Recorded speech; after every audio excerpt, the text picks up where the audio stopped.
నమస్తే సార్. నమస్తే. సో తెలంగాణ ముఖ్యమంత్రి మొదటిసారిగా దావోస్కి వెళ్ళారు తెలంగాణకి కొన్ని పెట్టుబడులు తీసుకురావడానికి. అయితే ఇక్కడ బీఆర్ఎస్ పార్టీ వాళ్ళు చాలా విపరీతంగా విమర్శించారు. ముఖ్యంగా త్వరలో పులి బయటకు వస్తుందంటే పులి వచ్చిన వెంటనే అరెస్ట్ చేస్తానని అక్కడి నుంచి రేవంత్ రెడ్డి గారు కూడా మాట్లాడడం జరిగింది. మొత్తానికి దావోస్ని ఒక బోగస్ లాగా మాట్లాడుతున్నారు. సో దాని గురించి ఇప్పుడు ఇటు బీఆర్ఎస్ కానీ ఇటు బీఆర్ఎస్ని సపోర్ట్ చేసే నమస్తే తెలంగాణ లాంటి పత్రికలు కానీ మొత్తంగా దావోస్లో రేవంత్ రెడ్డి చేసుకున్న ఒప్పందాలన్నీ బోగస్ ఒప్పందాలు. ఈ చెప్తున్న పెట్టుబడుల సంఖ్య అంతా కూడా బోగస్ అనే విమర్శ చేస్తున్నారు. ప్రధానంగా ముందుగా అసలు రేవంత్ రెడ్డి టీం ఏం చెప్పిందనేది చూసుకున్నప్పుడు రేవంత్ రెడ్డి టీం ఏం చెప్తుందంటే దాదాపు 40,000 కోట్ల పైన పెట్టుబడులు వచ్చాయి. ఇది గత సంవత్సరంతో పోలిస్తే డబుల్ అయింది. గత సంవత్సరంలో 20,000 కోట్లు వస్తే ఈసారి 40,000 కోట్లు వచ్చింది. సో కాంగ్రెస్ గతంతో పోలిస్తే చాలా బ్రహ్మాండంగా రేవంత్ రెడ్డి అట్రాక్ట్ చేయగలిగాడు అనేది వాళ్ళు నేరేటివ్. వాళ్ళు ఏం చెప్తున్నారంటే ప్రధానంగా ఒక్క అదానీ కంపెనీని, వాళ్ళ డిఫరెంట్ కంపెనీస్ ఉన్నాయి అదానీ గ్రూపే 12,400 కోట్లు వచ్చింది. అది కాకుండా ఇంకొన్ని ఉన్నాయి. అవి గోడి కంపెనీ, గోడి అనే ఒక కంపెనీ ఉంది, గోడి ఎనర్జీస్, అది ఒక 8 కోట్లు తీసుకొచ్చింది. ఇలాగ ఇంకొన్ని కంపెనీల పేర్లు చెప్తున్నారు. వెబ్ వర్క్స్ ఒకటి, టాటా టెక్నాలజీ ఒకటి, బిఎల్ ఆర్గో ఒకటి, సిస్ట్రా ఒకటి, క్యూ సెంట్రియో ఒకటి, ఊబర్ ఒకటి, 09 సొల్యూషన్స్, ఇన్నోవేరా ఫార్మా, అరిజన్ లైఫ్ సైన్సెస్, ఇలాంటి అనేక కంపెనీలు 40,000 కోట్ల పెట్టుబడులకి ఒప్పందాలు కుదుర్చుకున్నాం. దాదాపు 200 కంపెనీలతో రేవంత్ రెడ్డి సంప్రదింపులు చేశారు ఈ 3 రోజుల్లో అని వాళ్ళు చెప్తున్నారు. సో ఇది అదే కాకుండా ఆయన మెయిన్గా మెడికల్ ఫీల్డ్ గురించి, మెడికల్ కేర్ గురించి, ముఖ్యంగా హెల్త్ కేర్లో పెట్టుబడులు పెట్టమని, అట్లాగే అగ్రికల్చర్లో సాధారణ రైతులకు మేలు జరిగే విధంగా పెట్టుబడులు పెట్టమని, ఇవన్నీ కూడా వాళ్ళతో మాట్లాడాడని చెప్తున్నారు.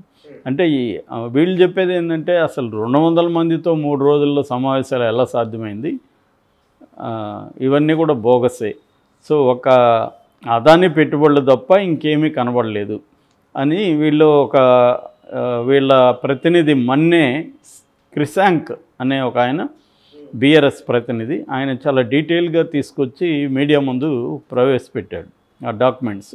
ఆయన ఏం చెప్తున్నాడంటే ఫర్ ఎగ్జాంపుల్ ఈ గోడి కంపెనీ ఉంది కదా, ఇది అసలు ఫేక్ కంపెనీ అని చెప్తున్నాడు ఆయన.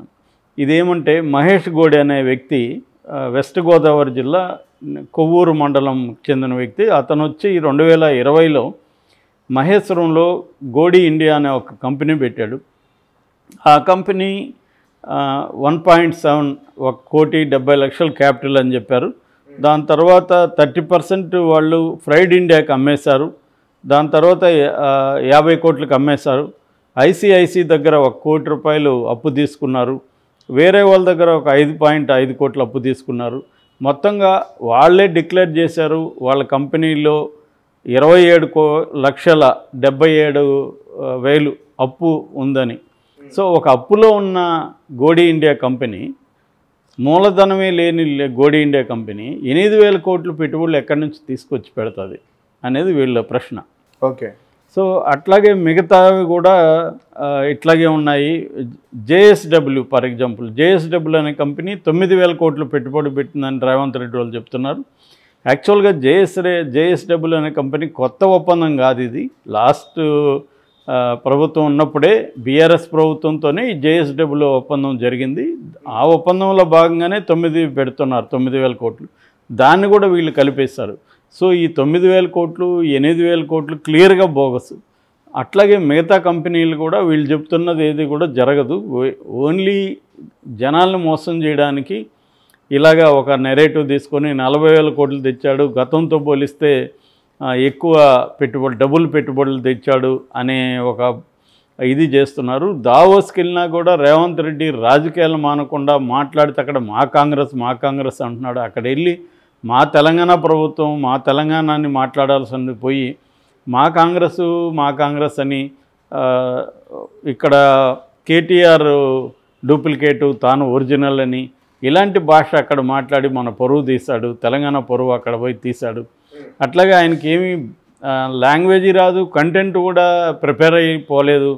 అక్కడ బిజినెస్ జర్నలిస్టులు అడిగినప్పుడు కూడా ఆయన ప్రాపర్గా సమాధానం చెప్పలేదు. మహారాష్ట్రతో పోలిస్తే తెలంగాణలో ఎందుకు పెట్టుబడులు పెట్టాలి ఆయన స్ట్రైట్గా ప్రశ్న అడిగినప్పుడు ఈయన క్లియర్గా చెప్పకుండా తెలంగాణలో మాకు హైదరాబాద్ ఉంది, మాకు కల్చర్ ఉంది ఇవి చెప్తున్నాడు.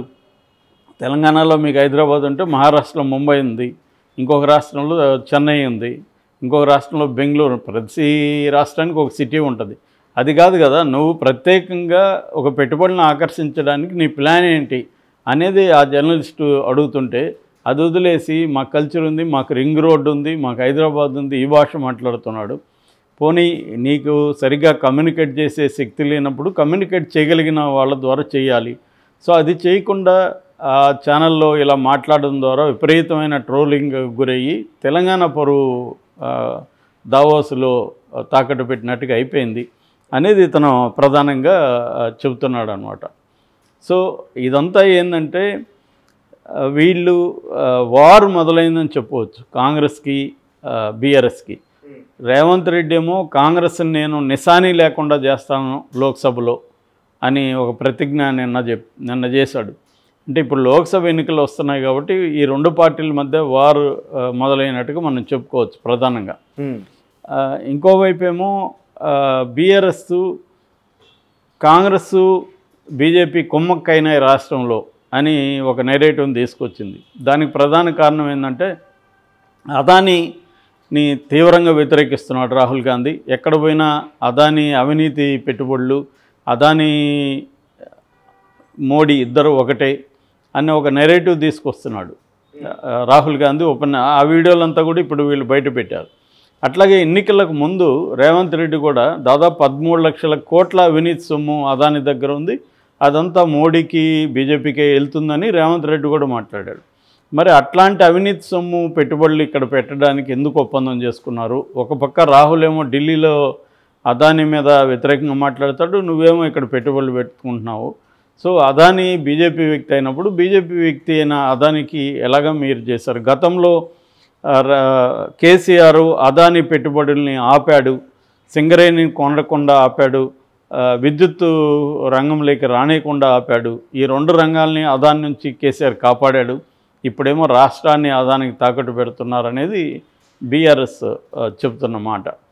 దీనికి అనుగుణంగానే ఈరోజు ఆంధ్రజ్యోతిలో కొత్త పలుకులో మన రాధాకృష్ణ కూడా ఏం రాశాడంటే డైరెక్ట్గా రేవంత్ రెడ్డి బట్టి విక్రమార్క మోడీని కలిసినప్పుడు మోడీ డైరెక్ట్గా వీళ్ళిద్దరికీ చెప్పాడంట, మీరు బీఆర్ఎస్ని కేసీఆర్ని తొక్కేయండి, నా మద్దతు మీకు ఉంటుంది అని చెప్పాడని విశ్వసనీయంగా తెలిసిందని రేవంత్ రెడ్డి మరి రేవంత్ రెడ్డి చెప్పాలి, బట్టి చెప్పాలి.